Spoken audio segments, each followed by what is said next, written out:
just the background stress of not knowing what is around the corner. I think that's the big thing. You're just reacting. And really, as I say, the first week straight away we did something. You're just kind of, I guess you're fighting to stay alive. You're fighting to get your business doing something to come through. This is the Deep in the Weeds podcast. I'm Anthony Huckstep. Restaurants in regional towns have experienced the best and worst of times. With a shift to takeaway during the initial lockdown not viable, they realised the lack of tourist trade could also mark the end of their livelihood. But as society began to open up, consumers jumped in the car and flooded regional towns to shake off the cobwebs of isolation. With business now booming in the regions, what are the concerns and issues moving forward for these often small family-run businesses? Sonia Greig is the co-owner of South on Albany in the New South Wales regional town of Berry. Sonia, how are you going? I'm really well. How are you? I'm good. Thanks for joining us. You've had a pretty turbulent couple of months, like many in the industry. What's it like in Berry at the moment? It's actually surprisingly busy. Well, no, I mean, I think everybody wants to go out again, don't they? So as soon as restrictions were even talked about being lifted, it felt like people were visiting even just on a day trip sort of a basis in terms of how busy town feels. So, and now that people can travel within New South Wales but not outside of the state, it's incredibly busy with lots of people visiting on the weekend and during the week as well. And then importantly for us, because we're very supported by locals and people that have got a house in the area that visit regularly, those people all want to be down at their houses and go out for dinner as well. How does it feel being busy? You've gone through the stages of being locked down and reopening and then trying to get customers in, and now the town is flooded. How do you feel given that the pandemic is still actually on at the moment? I guess, we're in the business of hospitality, so there's many times where I feel actually a bit stifled because our job is to feed and water people and help them to have a brilliant time, and we just haven't got the capacity to do the number of people that would like to join us. So I think it's just really hard saying no. That's my biggest challenge, is actually having to tell people that we can't accommodate them. That's because we're just a tiny restaurant anyway, and then like most cafes, restaurants and shops, it's probably about a third what is your normal capacity at the moment. So we're doing 2 sittings. But yeah, it's not, it's just hard when you can't fit in people that are wanting to celebrate or have a special lunch or dinner out. What was the initial stages when the government handed down the mandatory shutdown of the industry back in the end of March? What was the impact on you guys? We kept trading until that Sunday night, I think it was, that it came through that was it. You could only do food to take home if you could. So we had been quite busy leading up to that because I think people knew that it was coming, probably more than we realised it was coming, because lots of locals were really coming out for a really, special dinner weeknights or whatever, and kind of going for it on the wines and stuff like that. So and I had just changed the wine list and just making even more of a focus on New South Wales and Canberra wines, and kind of stupidly had ordered a lot of wine just not the week before, maybe a week and a half before, but just in my mind, I just couldn't, I knew obviously we knew it was unfolding, but it just was quite a shock still, really. So we just went home and thought, well, we could still do something. So we did do food to take home starting right from the following Wednesday. So John and I just came up with a few ideas and got cooking. Yeah. And what was the response to this sort of take-home model that you created? We started off slowly, in a sense, just with a couple of dishes, and the response was really good because we do have quite a good database of people, because we change our menu every week. So we email that out every Monday afternoon to people. So all those people were already there. The response was really good. And then just after the first couple of weeks, maybe then Easter was upon us. And so we thought, we better add some oysters. We want to support our oyster guy. Let's add some cheese, because the Pines cheese, they need to move all this stuff. They're in Clamour Downs. So we just made ourselves even busier, I think. And we're such a basic restaurant. Like this, it would be laughable to some operators, but we use paper dockets still. And yes, we have a cash register, but at the end of the day, John likes to read a docket. He likes to be able to see the dietaries. He doesn't like, a ticket that's a metre long hanging off his check rail. So the first few weeks were just demented, because I was answering the phone, taking orders, writing up the orders, taking the credit card number. And then obviously, because lots of these people are our regulars, I go, well, how are you going? And then I'd have to have a bit of a chat about how they're going and how I'm going. And, John's in the background going, I think you might need to just try and make those conversations a bit shorter. And so, but, and then, probably about 4 weeks into it, I managed to get some point of sale and all the online ordering happening. So that was a real change as well. You mentioned that how important the local community is to your restaurant, even though Berry is a real destination, especially for people from Sydney or Canberra. How important have they been during this time, and did that help you get through that period? Just invaluable, absolutely. Across our take-home food, probably 70% of the orders were locals that maybe would come to the restaurant once a month, maybe once every 2 months. Maybe there's a couple of people that come every couple of weeks. But they literally ordered food every week. And so there was one point with the website and updating, what the food to take home was this week. And our web guy was helping me just tweak something. And he was like, Sonia, can I just ask, why do you change the menu every week? This just seems ridiculous. Could you rethink some of these elements? I was like, it's just what we do. It's what we've done, since we have become a set menu last December. It's what we do. And I said, literally people are ordering every week. So if we don't change it, that's what they're looking for. They're looking for what's new this week. So, but yes, it's just what we do. I don't know. Yep. You mentioned in December that you changed to a set menu model. Can you tell us what that is? And has that changed during the pandemic with the limited numbers that you have? So we changed to a set 3-course menu with a set price. And what led to that was John had always he'd kind of been talking about it for about a year, that, he'd always had a dream that he could have a restaurant that was just him in the kitchen. And I think at the time when we would have these chats about this idea, I really felt like that was a whole new product. I didn't think it was something that we could make South on Albany just become. So we kind of half talked about it, but then we just had in November just pretty much what you would call a perfect storm of chef staffing dramas. And we found ourselves, one person down. We'd sort of pulled lots of favours from chefs that have worked for us before, because we've been there for 7 years now.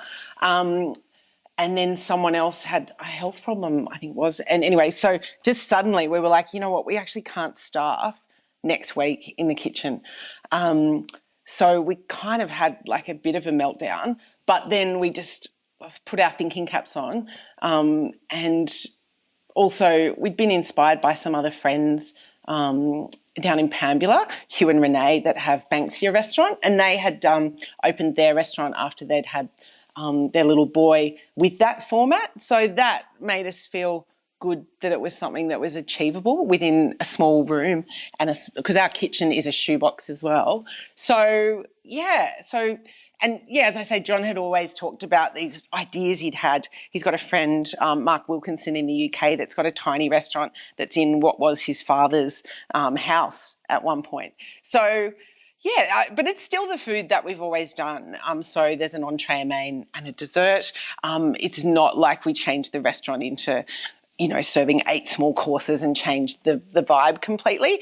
Yeah, so it's been well received by everybody. We've pretty much been fully booked since we swapped to it in December. So yeah, it's working well, and thank goodness that we did kind of swap to that, because now with the limited numbers we can still make an okay revenue across, the 4 square metre rule. Yep. You mentioned a bit earlier that you've been there for 7 years now, and I think you celebrated your 7th birthday during the pandemic.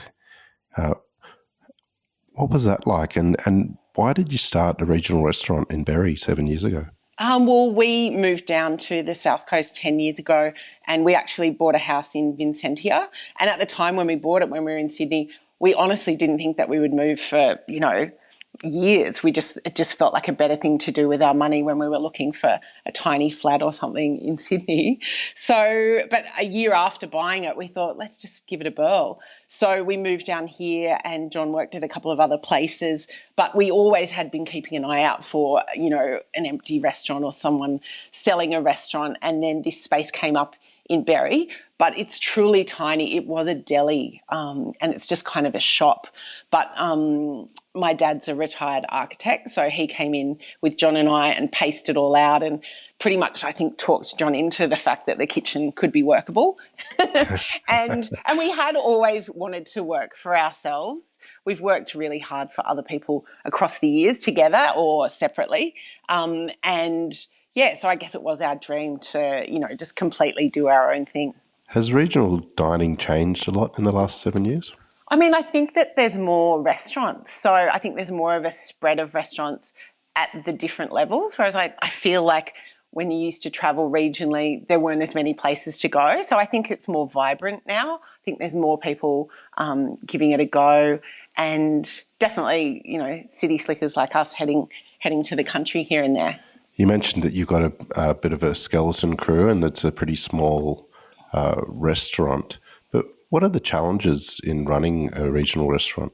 I mean, every now and then there's supply challenges. So if something you want is meant to be coming from somewhere, I don't know, maybe more I'm thinking of beverages, sometimes that can all go a bit astray. But I mean, I don't know. We love being regional. It's a different ball game, do you know what I mean? So we really do try and use lots of local produce, and whether that means dropping by, because it's hard to link it all together sometimes. So just say we're using cheese from Cupid's down in Ulladulla. So it's hard for us within our busy week to pop down and get it. They might be driving through to Sydney and they'll drop it off, or sometimes we might pick it up from the back veranda beer fridge of their sous chef. Do you know what I mean? So there's all these little random pickups that you do to try and coordinate how you're going to get things from A to B, or the Pines Dairy, they do Kiama Farmers Market, and even though we're only in Berry, that's not that far away. Wednesday is our big day of prep and our first day that we're open.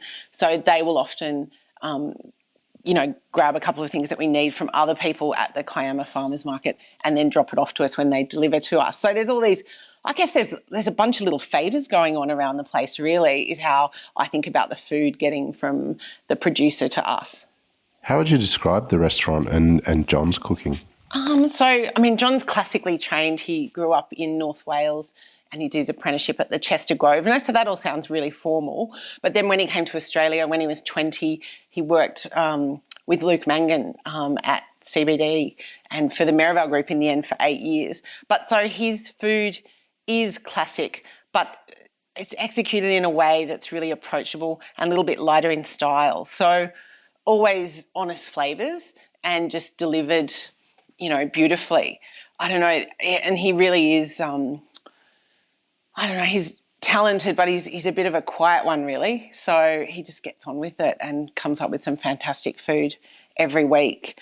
But I think that as well, that thing where he worked for Merivale when they had Bistro CBD, I think the essence of that was, really excellent food, but in a relaxed atmosphere, and that was a pub dining room.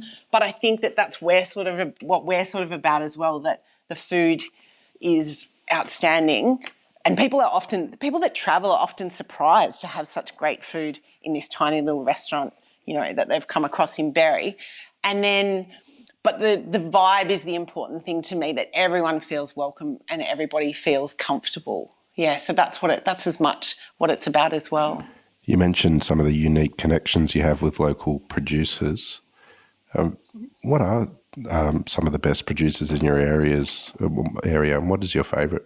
I'm a bit torn. It's getting more challenging.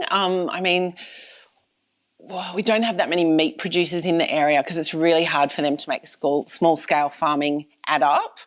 So in a way, there's a lot of dairy happening at the moment, which is exciting. So we've got the Pines Dairy in Kiama, just up the road from us.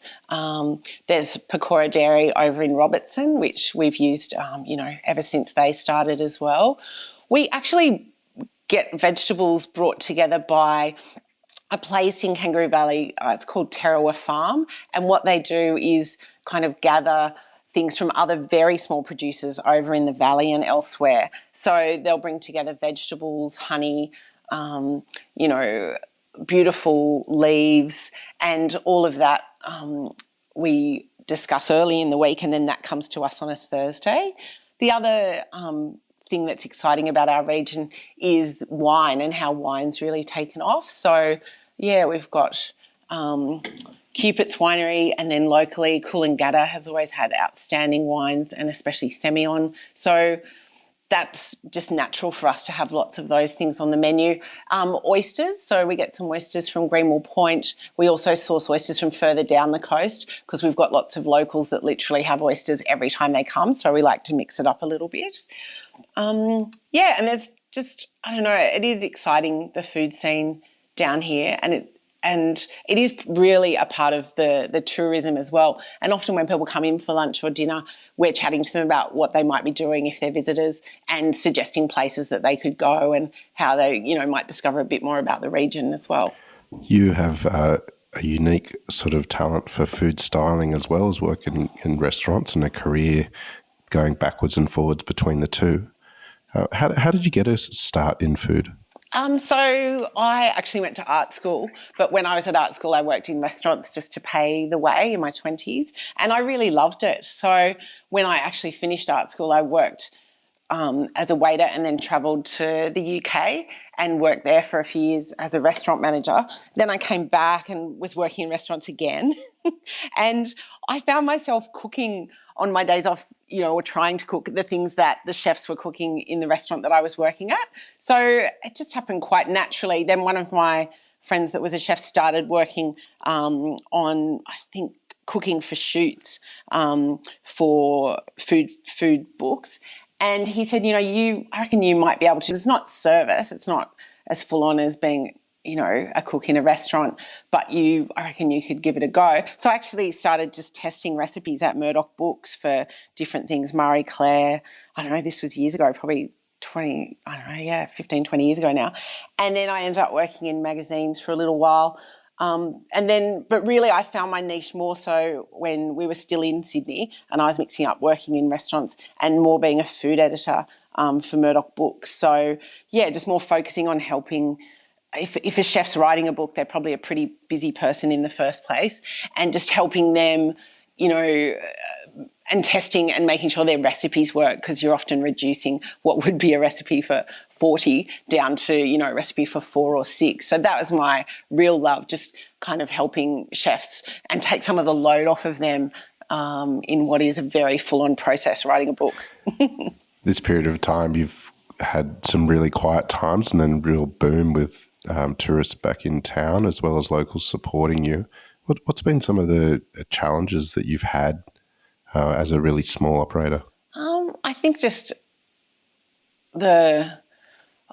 biggest challenge was maybe when we were doing the food to take home, because it was actually really hard yakka.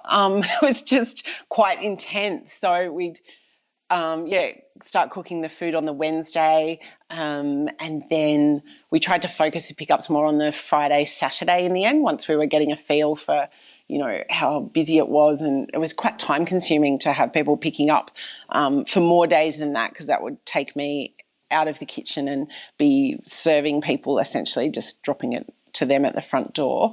But so we did some incredibly long days. So I think, so we'd cook on Wednesday and Thursday, and then by late Thursday evening, we'd start packaging up whatever the mains were, and we did a lot of slow cooked meat. Thank God it was winter is all I can say, because I just can't imagine coming up with excellent summery dishes that would reheat easily, because we didn't really have people cooking elements. Maybe when we did confit duck, they had to put it in the oven and keep it separate to everything else. But generally it was really easy to pull it all together at home. And as I say, our kitchen is a shoebox, so we've just got a 6-burner with an oven underneath. So normally on a normal week of the restaurant being open, John might make 10 kilos worth of 10 kilos worth of bones for stock. But for this stuff, he was ordering 50 or 60 kilos. And we had all this stock, all this slow cooking going on in what is a really small space.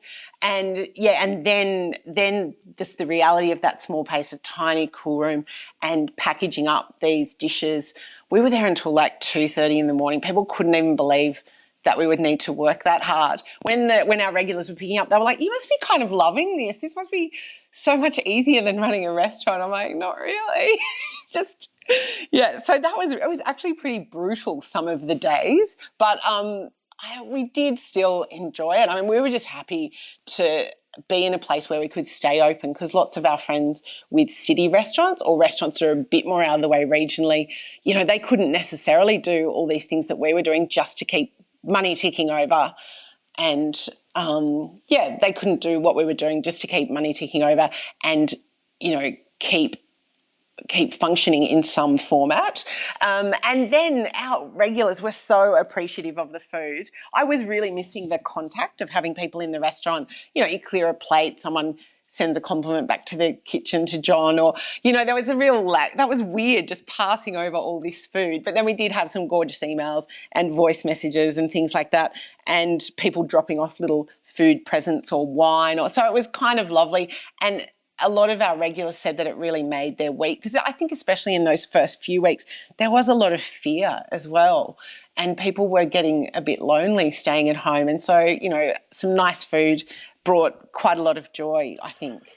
With the situation in Victoria crippling the industry, how do you feel about that and the possibility of that happening again in New South Wales? Oh, it actually terrifies me, because I just get worried for everybody. You just can't imagine.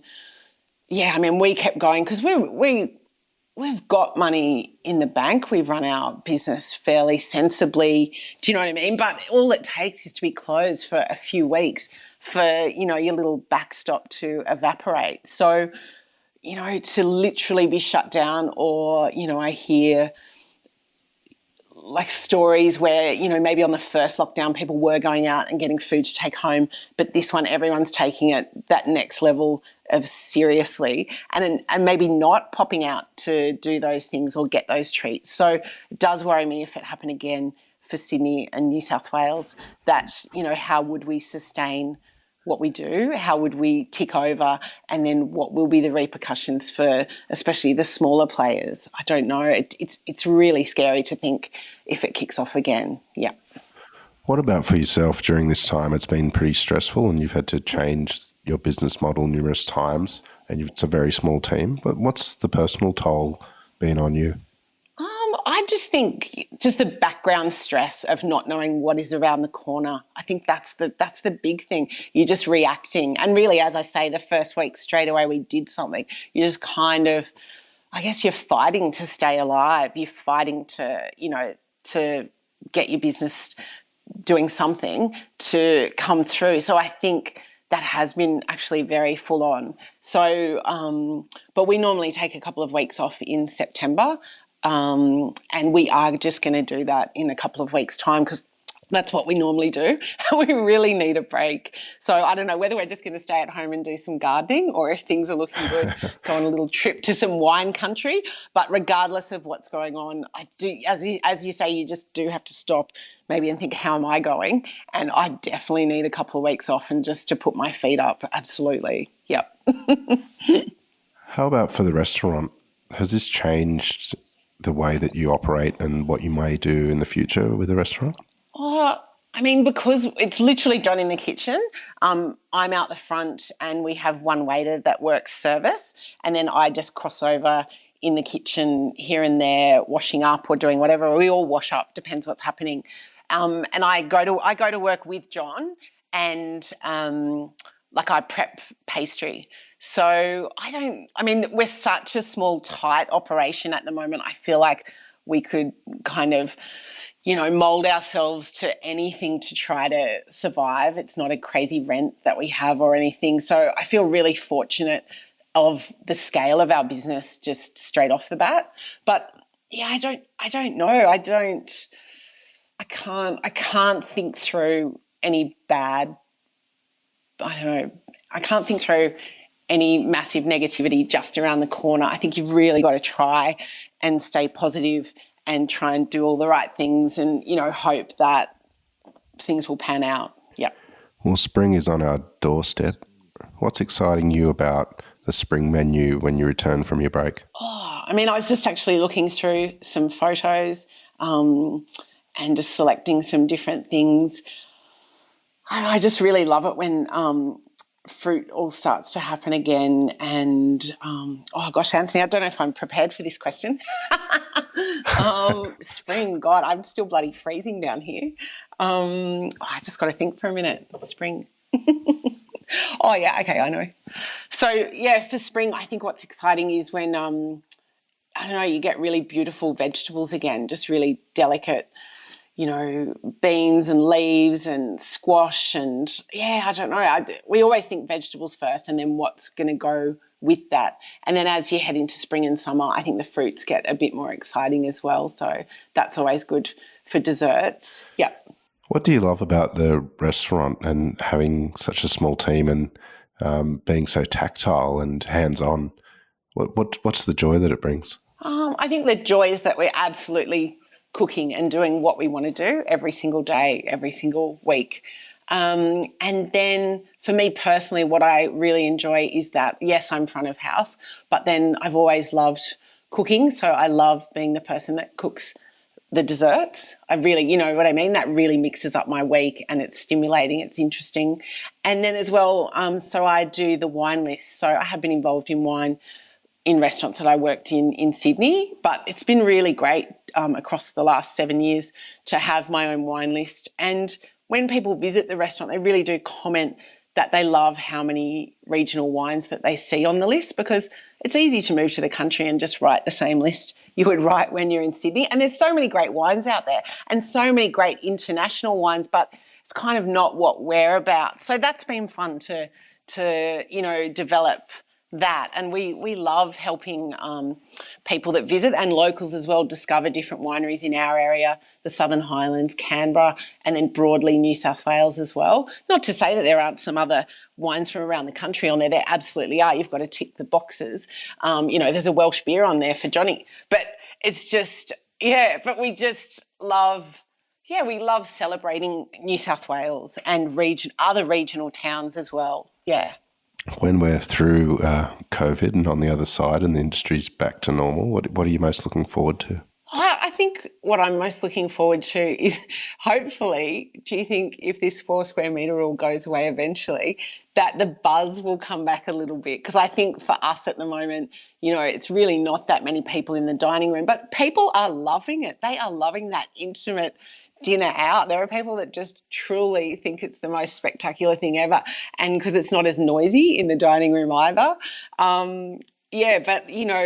Just to have a full and vibrant room at that moment in the middle of lunch, that will feel pretty special again. And that's not to say that it's not feeling great to go out now, but it's different, isn't it? It's just half the amount of people basically in the room. So that's what will be lovely to feel again. Yes. Well, that atmosphere is certainly the lure for so many, for restaurants in itself, and why many of us go out. Sonia, so good to chat and catch up. Really loved having you on Deep in the Weeds. Stay in contact and we'll talk again soon. Absolutely, and thank you. And we have really enjoyed listening to all the podcasts, John and I, as we drive to and from work. And I think that it has helped connect our industry as well, just to hear everybody's story and know that you're not alone, pretty much. Amazing. Thanks, Sonia. Thanks so much. Take care. This is the Deep in the Weeds podcast. I'm Anthony Huckstep. Stay tuned as we share the stories of Australia's hospo community, suppliers and producers in search of hope during this pandemic. Special thanks to executive producer Rob Locke for making this all happen. Follow us on Instagram at Deep in the Weeds Podcast, or email us at podcast@deepintheweeds.com.au. Stay safe and be well.